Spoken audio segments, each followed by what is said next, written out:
Apple just pulled off their most important product launch in years. And I'll give you a hint, it's not a $3,000 mixed reality headset, and it's not some tactical desert titanium iPhone. It is a laptop that costs less than a decent set of golf clubs. I'm talking about the $599 MacBook Neo. Honestly, this is the first iPhone moment all over again. But there's one very specific, quiet detail buried in recent supply chain reports that reveals Apple's actual endgame here. Something that changes their entire strategy for the next 10 years. I'll show you exactly what that is in just a minute. But first, let's talk about why this thing is flying off the shelves. At $599 retail, or $499 if you're buying for a student, Apple has stepped out of the premium penthouse and directly into the trenches. Mark Gurman over at Bloomberg has been hinting at a budget shift for a while, but almost no one saw this exact execution coming. And the crazy part?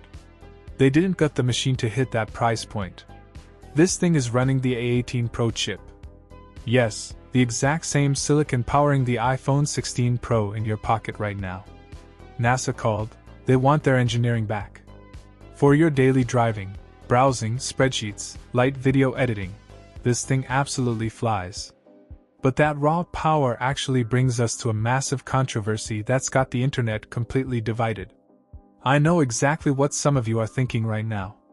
Only 8 gigs of RAM in 2026? Are we completely out of our minds?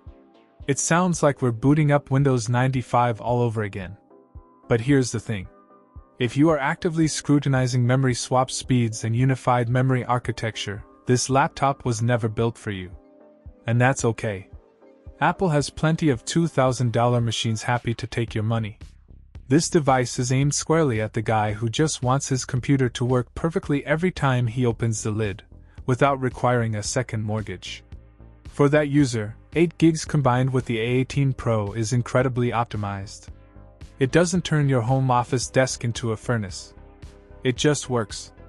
Yet, Apple did have to cut corners somewhere to reach $599. And this next part is what you really need to consider before you pull the trigger. You are losing the backlit keyboard. I know, a tough pill to swallow if you're typing late at night. And you're getting a USB 2.0 port instead of a blazing fast Thunderbolt connection. Those are genuine limitations. But think about the alternatives.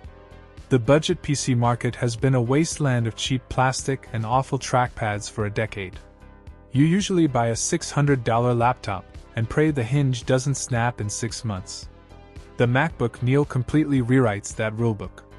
You're getting true Apple build quality, massive battery life, and colors like Indigo and Citrus that actually look like they have a pulse.